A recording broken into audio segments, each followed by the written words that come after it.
Welcome to lecture 10. So today we will start our discussion with ergodicity. So from law of large number, say the weak law. So we know that the probability that for a random variable, so 1 by n summation say xi, I is equal to 1 to n, that is the value, actually small xi, that is the value obtained by the random variable in the ith trial, minus expectation of x that greater than some epsilon, it goes to 0 as n tends to infinity. Okay, so we can see that this is the so-called sample mean of a random variable. It goes towards the expectation. So one quick example we can tell is the following. Suppose you have your coin toss experiment. So coin toss experiment, and let us assume that probability of head is p, probability of tail is q, which is 1 by minus p, and let us define a random variable, which random variable is basically say counting the number of head, etc. So random variable defined to be x is equal to 1 if head appears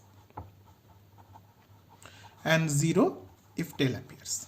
Okay, so I can clearly compute expectation of x here, so which is equal to 1 into p plus 0 into q, which is p.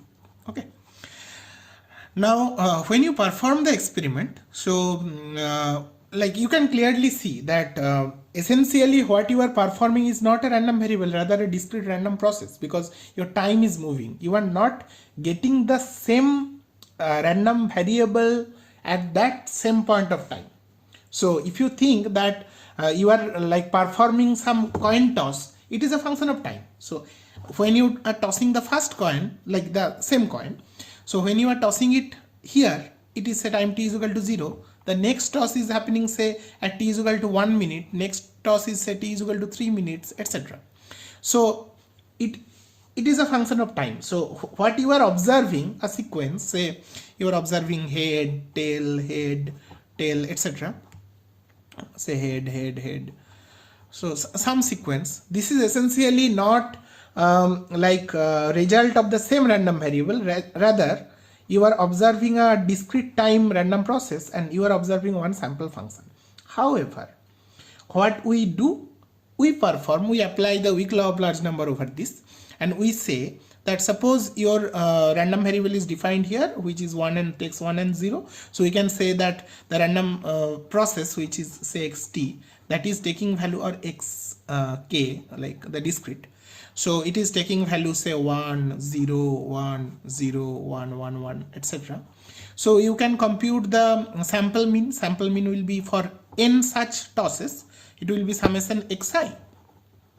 I is equal to 1 to n, and if there are say nh number of heads, so it will assume 1 nh number of times plus 0 n minus nh number of time, and you divide it by the total number, which is n, 1 by n. So this is your so-called sample mean. So this is the sample mean,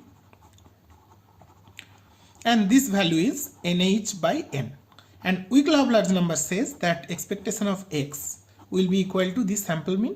So probability p, this probability is the expectation, p is equal to essentially nh by n, and this actually matches our common intuition about frequencist approach of probability. This is the ancient approach of probability, isn't it? Ancient frequency understanding of probability.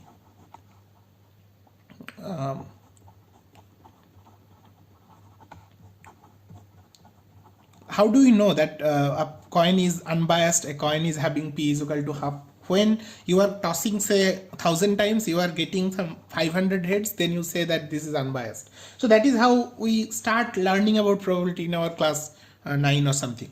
Okay, so here what we are doing, we are starting from a probability, and we are seeing that actually by applying some weak law of large number, we are getting this. But is it justified to apply this, the weak law of large number here? Everything matches, fine, it matches our intuition, we are good.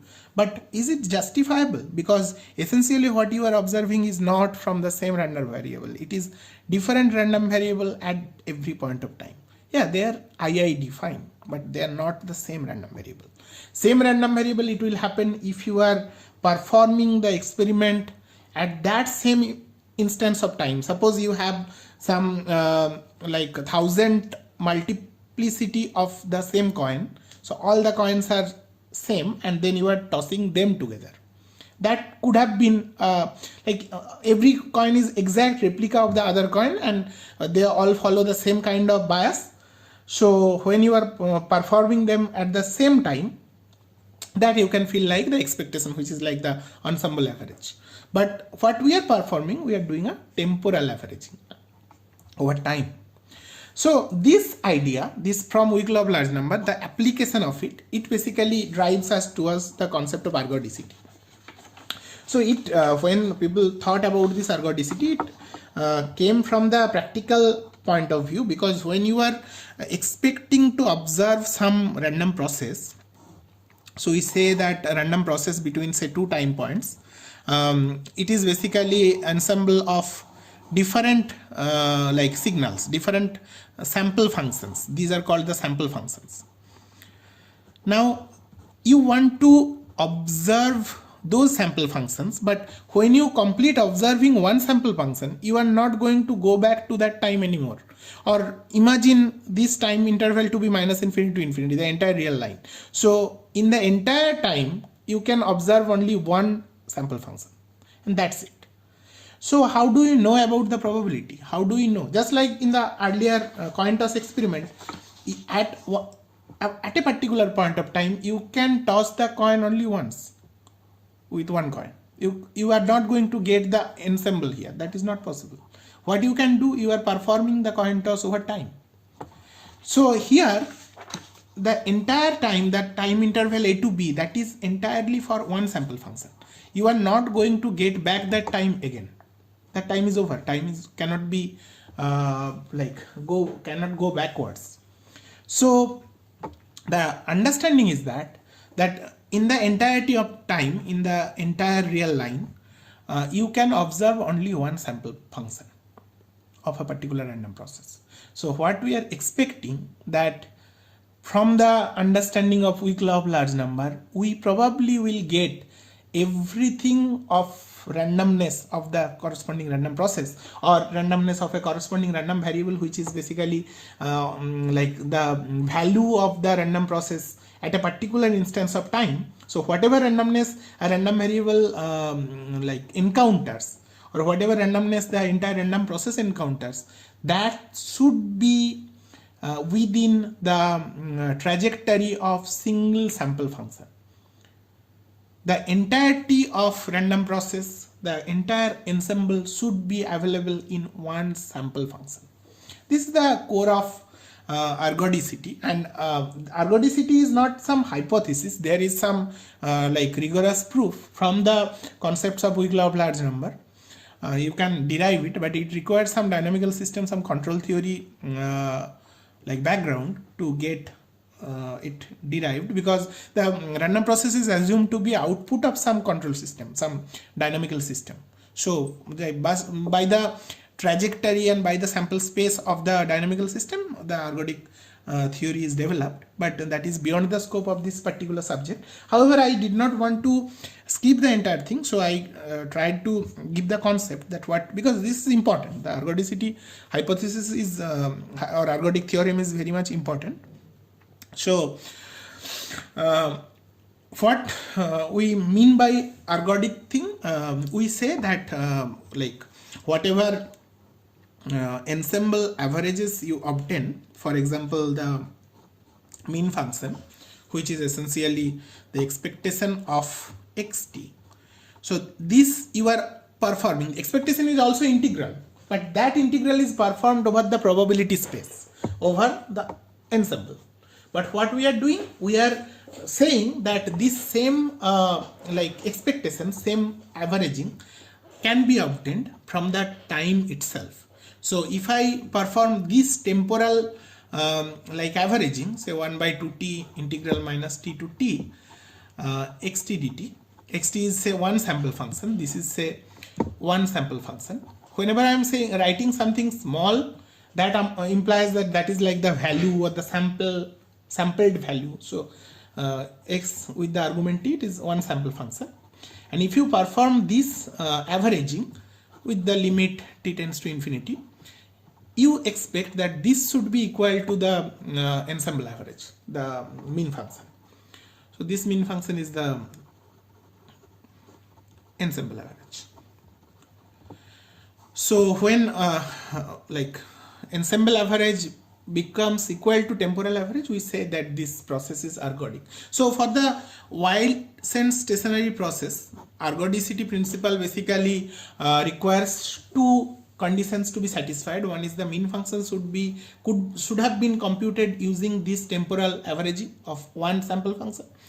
Along with that, we need the autocorrelation function. So say autocorrelation function I'm writing is RT. So this is the I should not say autocorrelation, I should say correlation function. So correlation function. Why it is written auto? Because it is performed over itself. So the temporal definition is basically giving us the notion of auto. So this should be equal to expectation of say x t plus tau xt. Okay, we should know that we should write that since this is a inner product definition, so for real valued this definition is okay, but if the signal, if the random process itself is complex valued, which will be required for generalizing it to the spectral theorems, so spectral analysis, so then following the definition of inner product, it should be written as the second term should be the conjugate. Okay, anyway, this is for complex, this is for complex valued random process, and for the real valued random process this definition is fine. So that should be equal to the corresponding temporal average. So t tends to infinity, say 1 by 2t integral minus t to t, and now you are performing over one sample function which you have observed. So x t plus tau xt or xt conjugate if it is complex valued dt. So this should be equal to limit for the complex valued case 1 by 2t integral minus t to t x t plus tau xt conjugate dt. Okay, so if these two conditions are satisfied, we will say that the WSS random process is ergodic. So this particular function will be called the autocorrelation function or ACF. Why this auto thing is important? Because in other applications we will need some cross correlation function when you are performing the correlation between not the function with itself, only a shifted version, rather a shifted version of one function with another function. So there we will use the cross correlation function. That's why here it is written autocorrelation function. Okay, so these two definitions, if we can perform the ensemble average and in the time domain, like if that is equal to the temporal average, then we will say that this process, this Weyl-Senz stationary process is ergodic. Okay, so from this definition, I did not prove it, of course. So from here we will move towards the spectral analysis of a random process, and this is where things will start getting interesting. Why spectral analysis is required? This is the same requirement as the spectral analysis of regularized function, because your function, when it is like continuous time or analog, say here random process which is continuous time, so there are uncountable set of random variables. So how many random variables are there? If you want to enumerate them, you cannot, because there are uncountable set. It's a real line, so time is real here. So what do you want to do? You want to do expansion. So for signals, we have already learned in the last 10 to 16 lectures, you have already learned about the spectral analysis of a regular signal. So there are different ways of doing it. One is say Fourier series, another is say sampling. There can be using the Prolet spheroidal wave functions, etc., etc. So all of them are orthogonal expansion where the basis function is orthogonal, and you are getting the coordinates, and those coordinates are important because that by that you can represent the uncountably infinite set of numbers. For a signal it's only numbers to a countable infinite set of numbers. Countable in the sense it becomes a sequence, so you can count it, you can like map them to the natural numbers or to the integers. So here also we want to view the random process as some like using some kind of like expansion where the coefficients will turn out to be a sequence of random variables which you can count, and we can basically take the random process thing from the realm of like continuous time to discrete time. So basically we are changing it from random process to random sequence. Then we can apply linear algebraic technique, etc., etc. So that is the sole purpose of spectral analysis.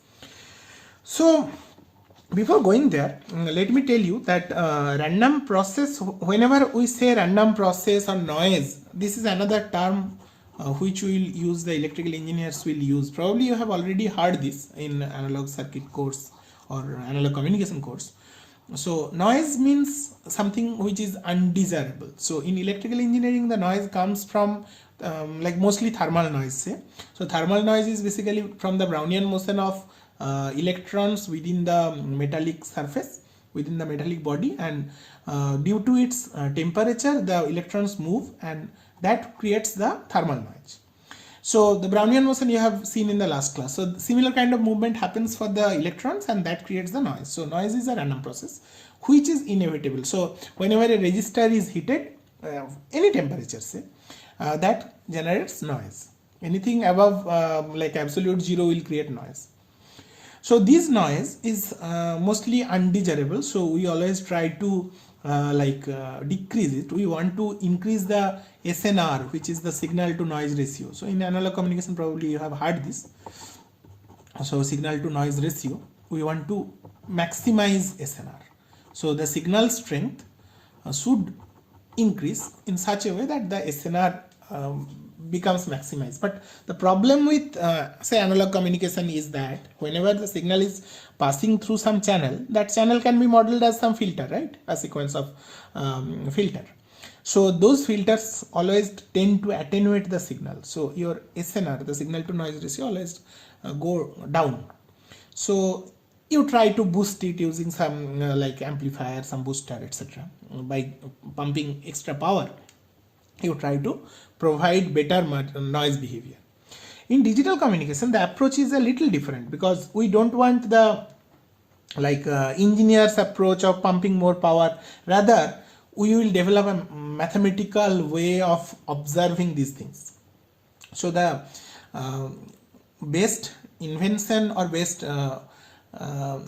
implementation of engineering in 20th century is basically the advent of digital communication. How digital communication was revolutionized, and that basically led to all sort of remarkable stuff like digital television, internet, etc., etc.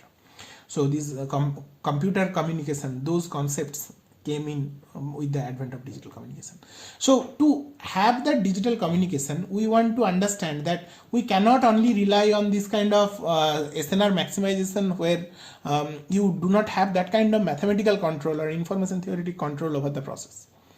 So we have to go to a digital realm, and to have that, first what the genius of Shannon did was that he modeled all signals and all noises, everything as continuous time random process, and then expand them to get a sequence of random variables or a random sequence, and then work with those random sequences, develop the entire information theory based on that.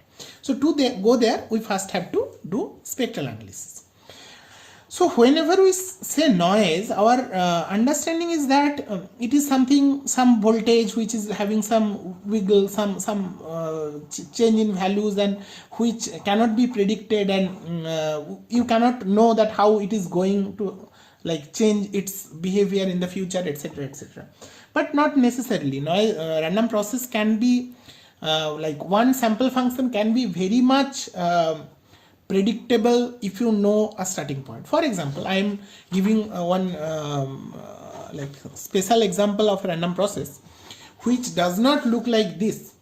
If I define it, say xt is equal to a sine 2 pi ft plus theta, and let us see that this theta is a random variable which is a uniform random variable between 0 and 2 pi. Okay, so it is uniform random variable. The PDF is between 0 and 2 pi, and the PDF is having value 1 by 2 pi, say. So this is the fx, f theta I can say, and this is the small theta which the value the phase takes. So how does the random process look like? How is the ensemble? How is the so ensemble means the initial phase can take value between 0 and 2 pi and with equal probability. So the probability density function is this. So if you take any interval of say delta theta, so it will have a probability that the initial phase will be between that interval of delta theta is delta theta by 2 pi. That will be the constant probability of the initial condition. So if you observe this random process in a particular interval, say in the interval between 0 to say one time period, which is 1 by f. So t is equal to say 1 by f. So the angle is basically between 0 and 2 pi. So and the amplitude is say constant a. So this is say some a and minus a. So a and minus a. So one sample function can be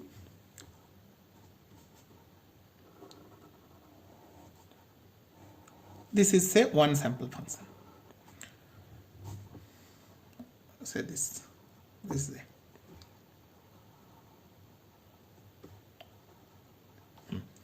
Now this sample function, this is one sample function, and if you continue it, it will be a very much one sinusoid, pure sinusoid. Okay, this is one sample function, and this sample function starts with the initial phase of 0. So like this theta is equal to 0. Now it can start from any other sample function as well. It can start from say here. It can start from here. It can start from here.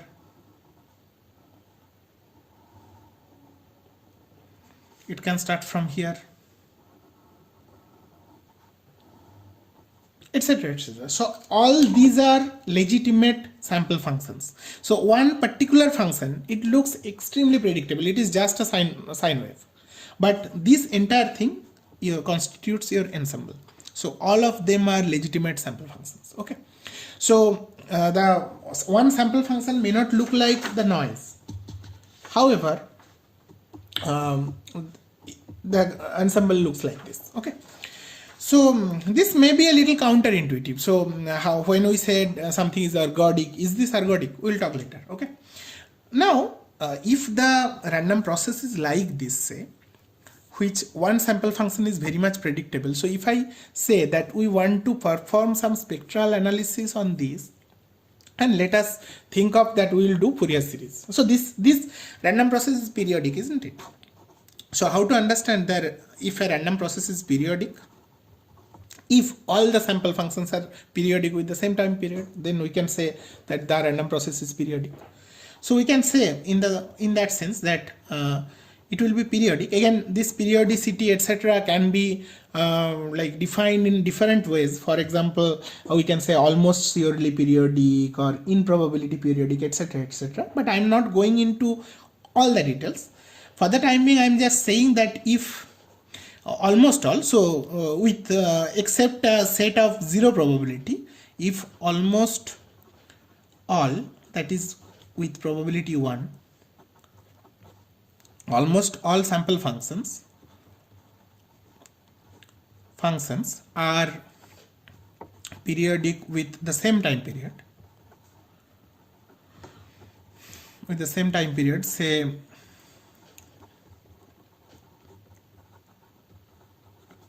t, say t0 or something, t0, say 1 by f0 I can write. Then we say that the random process xt is periodic. Okay. Now if a random process is periodic, then what we can do, we can perform Fourier series on that. We expect to get a Fourier series out of that, so we can write when we say that we have to basically perform some integral over that. So the synthesis equation, Fourier series synthesis equation can be like this, is equal to summation the inner product of xt with some basis function.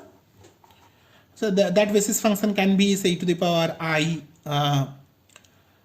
n omega t, and where this omega is basically 2 pi by t0, omega 0 I can write. So omega 0 is equal to 2 pi by t0, e to the power I n omega 0 t. I can write like this. Now what about this inner product? That inner product can be computed. So this is basically some coefficient. It looks like some coefficient, isn't it? So it is like x n e to the power I n omega 0 t, and this n is equal to minus infinity to infinity. So essentially what you are generating a sequence.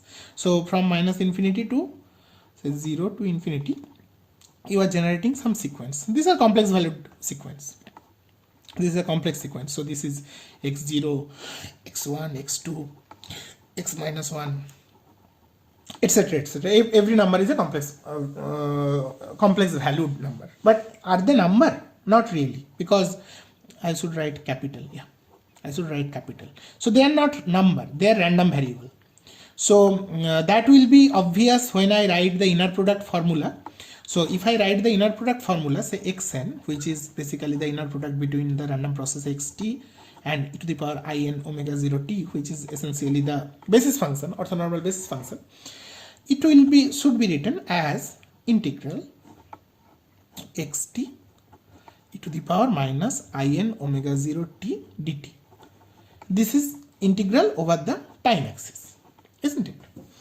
Now the thing to understand, how do we perform integral for a random process, or if for every time it is a random variable. So what does it mean? How to understand meaning of like integral of a random process where random process is involved. So it has to be understood from the sample function's point of view. So it is not single integral over time. Rather, for every sample function you perform the integration, and that will give you one value. So for every sample functions, perform this integral small. So if, say, xt takes values like the sample functions are, say, x1t, x2t, etc. These are, say, sample functions, some xnt. It can be infinite, it can be uncountably infinite. So the understanding of integral is that you perform the integral for every sample function, that will give you a value, and every sample function will occur with some probability. So every value will have that probability. So the probability is induced. So xn will become a random variable. That is how you understand this Fourier series expansion. But this is theoretically or in the abstract way, this is fine. But when you try to perform the operation, this is not very usable, because how do you get all the sample functions? It is not possible. What you can get for the entire random process, you can get only one sample function, isn't it? So performing this integral is not that simple, not that usable. So what you can do, you can basically break the random process into intervals. You can perform it over those intervals. Yeah, this can be done over one interval because it is a periodic thing. So minus t by 2 to t by 2 or 0 to t. So over every interval you think that is a representation of different sample functions, but that is not going to happen for say this particular random process. The problem is that once you fix the like initial phase, it is going to be a single periodic single sinusoid. You will not have access to the other sample functions. So this signal is definitely not ergodic. When I am writing like this and this is a random process, you are not getting to reset it. Once it is fixed, it will continue to have the same value for the entire sample function between minus infinity and infinity. So you cannot impose any ergodic theorem here. That is a problem. The good thing, that's why the proof of the ergodic hypothesis or ergodic theorem is a little tricky. So not every sample functions which we observe bears the fingerprint of the random process. This is not going to bear it. So this Fourier series, even if there is some theoretical interest, it is not of much usage. We cannot use it for spectral analysis. Now let us look at sampling. So sampling is essentially similar to Fourier series, only if over there your thing is this basis function is sin c, such that you get the value of the function at that instance, and such that you can have a nice representation. The good thing about sampling is that the design of circuit is easy. You can just use a sample and hold circuit, and that circuit can give you the sample values. That is at the core of digital revolution, you can say. So I am not repeating sampling again, but only thing we are understanding that whether you can apply the ergodic hypothesis, that is one problem, and second problem is that these random variables which you are obtaining, suppose the ergodic hypothesis works and you can compute the inner products, then the problem will be whether the random variables which you are obtaining, what are the joint distribution and what are those things, how to compute them. So that is another problem which we should keep track of. But before going there, what do you mean by spectral analysis? What do you want to know? So when you perform spectral analysis, be it Fourier series or even for Fourier transform, say you are talking about generalized Fourier transform. So if you want to see, so one thing is orthogonal expansion, orthonormal expansion, that is fine. But even if you do not have any periodic signal or band limited signal, even for generalized form, this spectrum, it gives us some understanding about how much representation the signal is having over the frequency band. So your frequency is also between minus infinity to infinity, and in that frequency band, so this is say frequency f. So how much the signal amplitude and phase is having at a particular frequency range. So that gives us the frequency domain understanding of the signal.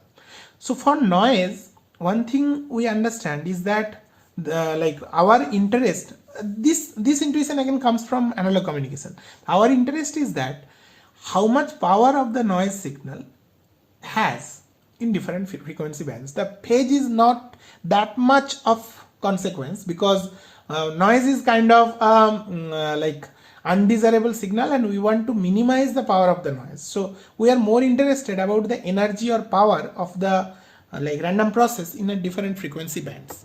So how much noise, power or energy is there in a particular frequency band.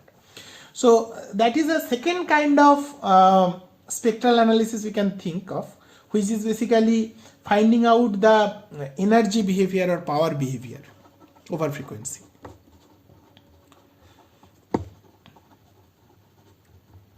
Power behavior over frequency. And this particular kind of spectral analysis, which only discuss about the noise and power behavior, noise or energy or power behavior, this can be understood from the famous Wiener-Khinchine theorem. And that will be our next stopping point. Of course, this is not the only spectral way, or the other spectral analysis we will do, that will come after Wiener Khinchine theorem. We will talk about how to expand a signal using some orthogonal basis function such that the coefficient random variables which will be thus generated will be all uncorrelated. So that spectral analysis we will do next. I'll see whether I want to continue here or during detection theory. We can relegate, we can postpone it to the detection theory also. That will be named Kerr-Hunen wave expansion. We'll talk about that later. But for the time being, our interest is this Wiener Khinchine theorem, which basically performs spectral analysis with respect to the energy or power. Okay, so let us start that.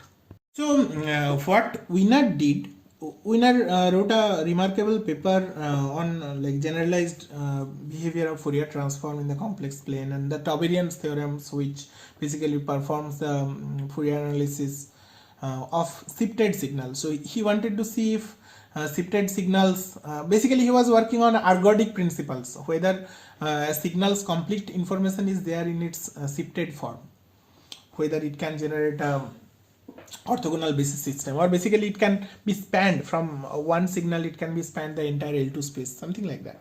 So he thought of that, he basically developed some concepts called the energy spectral density and power spectral density for deterministic signal first. Let us discuss those deterministic signal first before going to the random process. Random process will be a little tricky. I don't know whether I will be able to prove the entire necessary and sufficient conditions for that, but nevertheless let me try. So assume, so I'm writing from a deterministic energy signal point of view to begin with. Energy signal, okay, energy signal means it has a Fourier transform, it is having a continuous spectrum. So the signal is L2, say, with the entire real line domain. So from L2 theory we know that it possesses a Fourier transform. So this is basically the Fourier transform of the signal. So define the energy spectral density. Define energy spectral density to be the modulus square of the Fourier transform. So I can write like ESD. So that is defined to be, say, the modulus square of the Fourier transform. So f dot omega square. So this can be written as f dot omega into f hat omega into f hat omega conjugate. So clearly you can see that this loses the phase information completely. This becomes a positive real number, non-negative real number, we can say. Okay, the phase is lost. So why this is called energy spectral density? You can clearly see that if I perform the integration, say minus infinity to infinity, f omega d omega, this can be written as 1 by 2 pi f dot omega modulus square d omega, and from Parseval relations we know that this is equal to so 1 by 2 pi is gone, so this is equal to ft square dt, which is equal to the total energy. So this is the total energy, and if you want to compute the energy of a particular band, say between omega 1 and omega 2 of a particular band, then you have to basically perform the integral between that omega and omega 1 and omega 2 d omega with 1 by 2 pi. So that is how you compute the energy in a particular frequency band. Okay, now what Wiener found out, that this energy spectrum, energy density spectrum does not require the Fourier transform value. This is the definition by which you can define, but it can be computed not from the signal but the autocorrelation function of the signal. So for a deterministic signal, autocorrelation is computed over the time. So we define the autocorrelation function I'm writing as capital R here. Smaller we will write again, or I can write smaller here. Over there we will write capital. Smaller here to be 1 by 2t limit t tends to infinity integral minus t to t, say f t plus tau ft modular conjugate dt. This is how you compute the autocorrelation function. We have already mentioned that. So he told that this autocorrelation function does have the spectral decomposition, and where the components will be basically the energy spectrum density. So how to check that?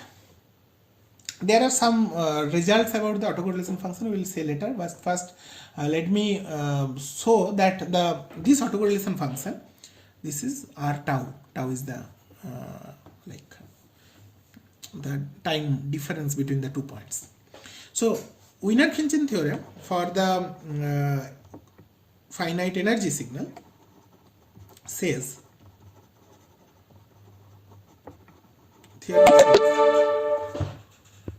just a minute, it says that this particular autocorrelation function, it is having the following spectral decomposition, which is minus infinity to infinity f omega e to the power I omega tau d omega. This spectral extremation, spectral decomposition, this autocorrelation function is having. So essentially autocorrelation function is the inverse Fourier transform of the power spectral density. So energy spectral density. So energy spectral density is basically the Fourier transform of the autocorrelation function. Okay.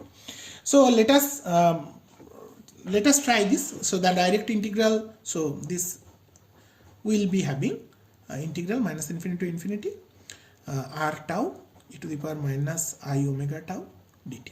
So they are basically related by Fourier relations. That we can check quickly. So integral r tau e to the power minus I omega tau d tau minus infinity to infinity, which will be equal to minus infinity to infinity. What is r tau? R tau value this. So which will write, I can write simply as this as well. So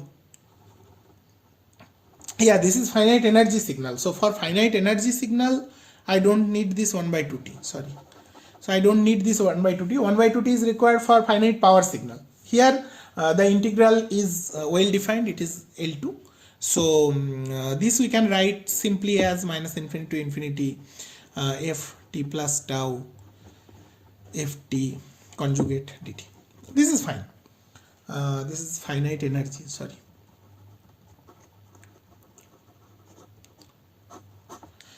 Then I can replace r tau by this integral. So this integral will be minus infinity to infinity f t plus tau f t conjugate dt e to the power minus I omega tau d tau. Okay. Now what we will do, we will apply Fubini's theorem. We will interchange the integrals. So the dt integrals goes out, and along with that we take ft conjugate out, and inside we will take the tau integral. So it will be ft plus tau, and along with that I take e to the power minus I omega t plus tau t tau. Then there will be one term of e to the power plus I omega t dt. So clearly the inside this thing, if f is L2 function, then this is basically the Fourier transform. So it will be minus infinity to infinity ft conjugate e to the power plus I omega t, and this will be f hat omega dt. So f hat omega goes out. So f hat omega goes out, and the rest is minus infinity to infinity. I can write this as ft e to the power minus I omega t entire conjugate dt. So which is basically the conjugate of the integral. So that integral is again Fourier transform of ft. So that will be f hat omega and f hat omega conjugate. So the entire thing is f hat omega modulus square. So which is capital F omega. So you get this. And from the existence of inverse Fourier transform, we know the above is true because this is L2. Okay, so this is proved. In the same way, if you take a finite power signal, so if you take a finite power signal, so over there the corresponding function will be basically defined for a like finite domain. Take that theory of Fourier series, and over there you will get a like line spectrum. So your like it will not be Fourier transform, rather it will be the coefficients, and you know the Parseval theorem for that is basically integral f omega d omega will be basically sum of the corresponding coefficients, and from there you will get the power spectral density. In the same way, I am just keeping it. Okay, so if you want I can give you literature, but I think this will be a nice homework. Prove in the same way the spectral decomposition of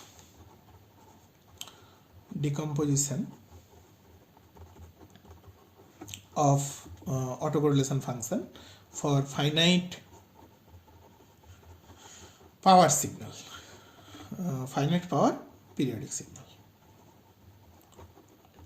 So the approach will be from Fourier series.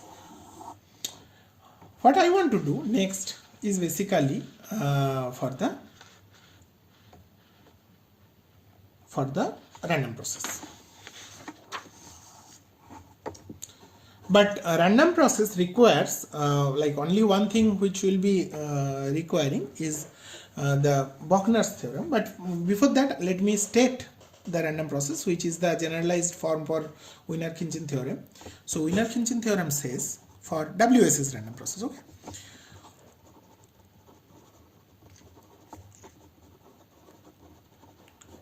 For WS's random process. So for a like WS's process xt, the autocorrelation function, and here the autocorrelation can be obtained by the ensemble average or the time average. We are assuming that this is ergodic. So for an ergodic WSS process, not like the example we have taken. The autocorrelation function, say capital R tau, let us write capital, okay, has the following decomposition, following spectral decomposition.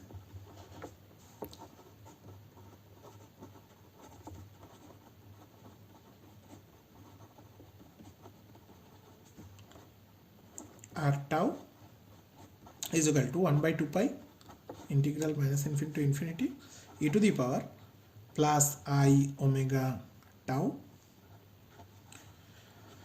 df omega, where this f omega is called the generalized or integrated power spectral density.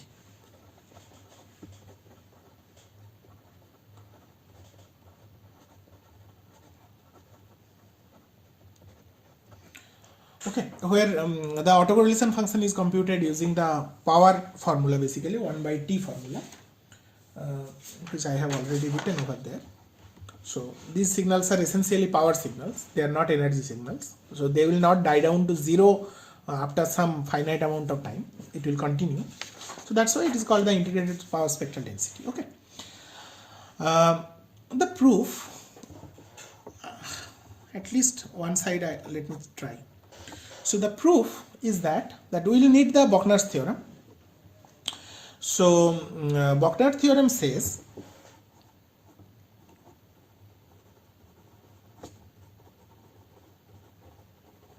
Bochner's theorem. This Bochner theorem says that if like there is, it requires some concepts of non-negative definite functions. Okay. So which is basically from real analysis, and it says that, okay, first what is non-negative definite function? Let me define it quickly.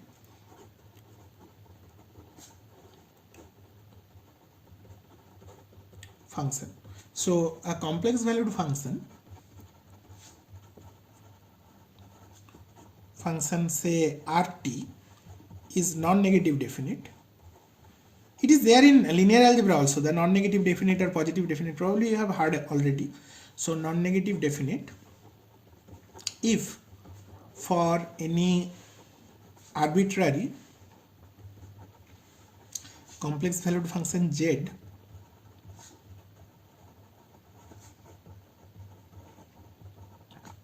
zt, the following is true. The following inequality is satisfied.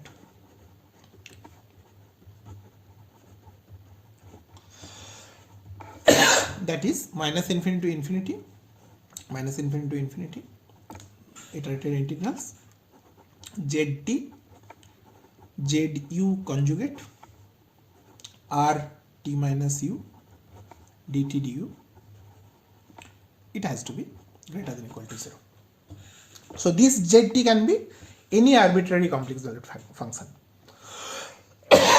So rt should be such that this particular thing is satisfied. So now let me state about Wagner's theorem first. So Wagner's theorem says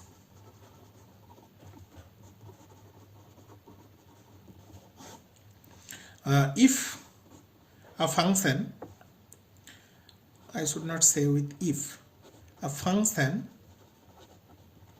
rt, r tau say, is non-negative definite,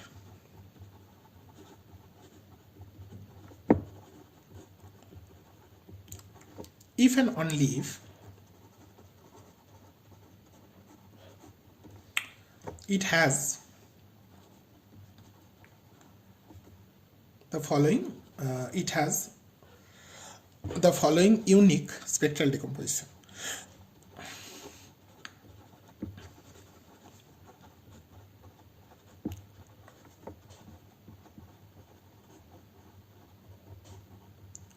That is r tau is equal to 1 by 2 pi integral minus infinity to infinity e to the power I omega tau df omega, where f omega is a real valued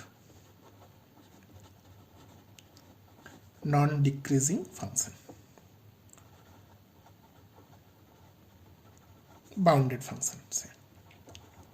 So you remember a non-decreasing bounded function like the distribution function for a probability distribution, that is like a non-decreasing bounded function.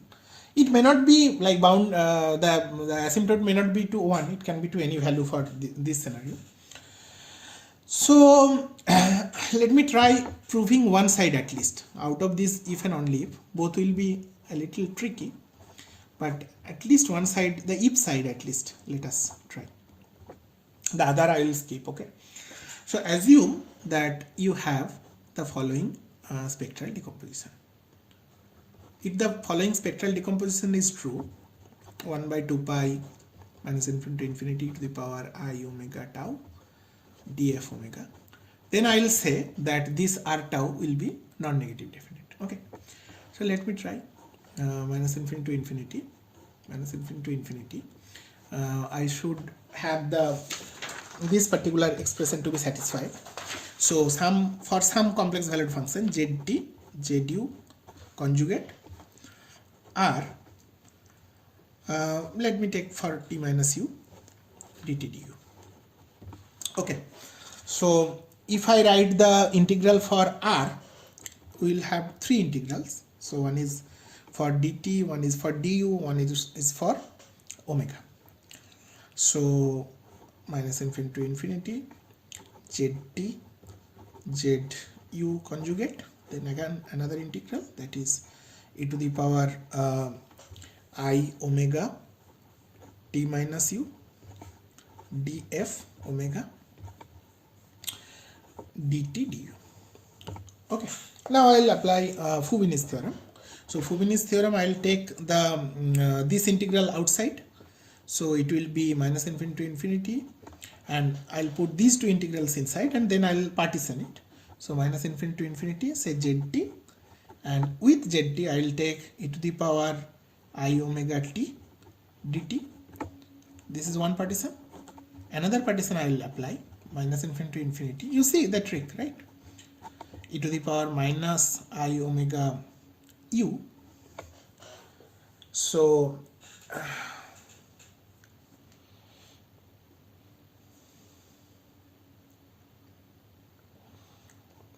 yeah, you can say that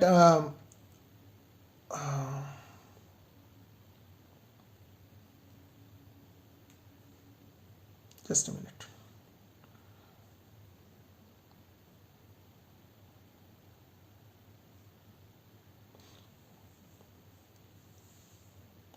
Yeah, it actually does not matter. I should write this the other way.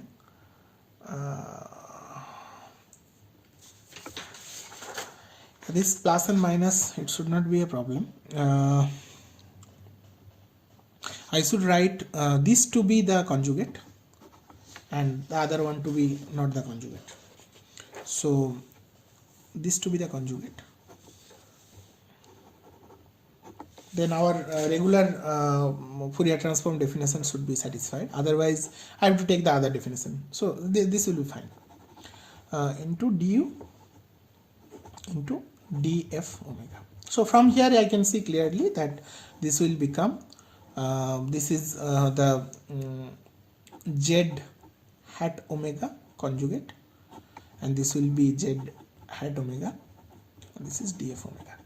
So what we are getting? We are basically getting minus infinity to infinity z hat omega modulus square df omega. Now you see that this is this can be any arbitrary function zt, say L2 function such that the Fourier transform exists. So this z hat omega square, this is always non-negative, and this is also like real valued non-decreasing bounded function. So this also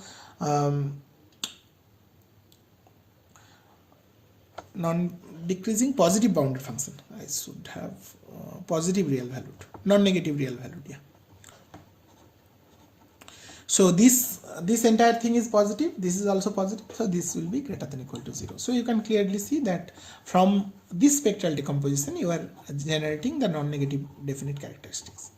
So this is the non-negative definite characteristics. Now only if will be a little tricky. So I am avoiding it. Although the only if will be the more powerful part of the theorem, definitely, because we want to show that if something is non-negative definite, then you will have the spectral decomposition. But for the time being, I am skipping it. The only if part, it will be a little only if part I am skipping now. If somebody is interested, you can ask me. I will give you some lecture note material. In the video lecture, I am not preparing it now. Now, if this Bochner's theorem is correct, if you get something non-negative definite, then only you will have like a unique spectral decomposition. So, Wiener-Khinchine theorem for the random process can be obtained immediately if we can show that the autocorrelation function is non-negative definite. So that we can show in this way. So what we can do, we can take, suppose you have the random process xt. So for the Wiener-Khinchine theorem, what we have to show, basically we have to show that the autocorrelation function is basically non-negative definite. So you have the random process xt, and let us write the following linear combination for some arbitrary zt. So for some arbitrary zt,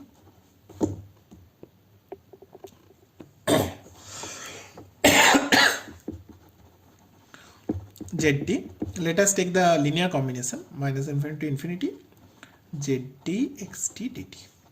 So clearly this is a random variable.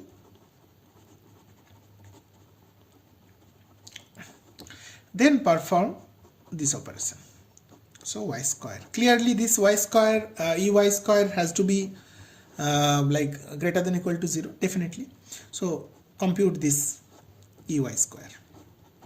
It will be expectation of z2 xt dt minus infinity to infinity square, which can be written as expectation of two integrals. One is say zt xt dt. So one will be say conjugate, and another will be without the conjugate. So integral say zu xu du. Okay. So again everything is L2, so we can write the integrals can be exchanged, etc. We can combine them. We'll write zd zdu and xt xu dt du.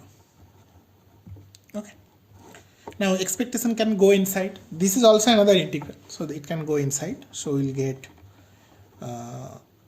zd zdu and expectation of this xt xu, so which is basically the autocorrelation function. So it will be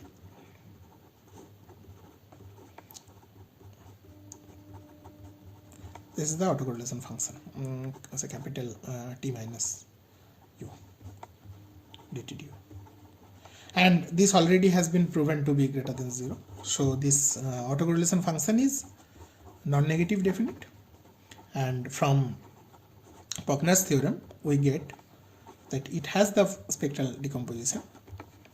So Pogner's theorem immediately gives that this RT has the following spectral decomposition, which we have already stated here. So 1 by 2 pi e to the power I omega tau df omega, and this will be the integrated like power spectral density. Okay. So with this we stop today. In the next class, let me think whether I should go to the other spectral analysis, which is the Karhunen-Loeb expansion, or I can start information theory right away, because we have enough power at our disposal. Okay. One thing I am skipping again, if some of you are interested, we can talk in a special class, in a special video lecture, which is not for everybody, but if some of you are interested, that is the linear prediction problem of random process. So suppose you have observed one sample function of random process for some time, and you want to predict the future expected value of the random process. For example, you have some radar problem, some aircraft is coming and you want to observe its trajectory, and which is like one sample function, and you want to know in future what is the best possible value of the aircraft in some in the next 15 minutes. What is the trajectory such that you can launch a missile, that kind of problems, or say some share market problem that you have observed some time series, and from that time series you want to predict where the future is. So those kind of problems which will lead to Wiener-Hopf equation and Wiener filter, that I am skipping. It should have been done in analog communication actually. I could have done it, but it will take 1 hour at least, actually 2 hours, because this theory is even more involved compared to whatever I have done. So this I am skipping. If some of you are interested, you may write to me. I can prepare a separate lecture for that, but this is not in the syllabus. Okay. So with this I am stopping today.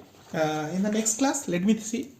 So either I will go for information theory or I will go for Karhunen-Loeb expansion. Okay. So till then, bye.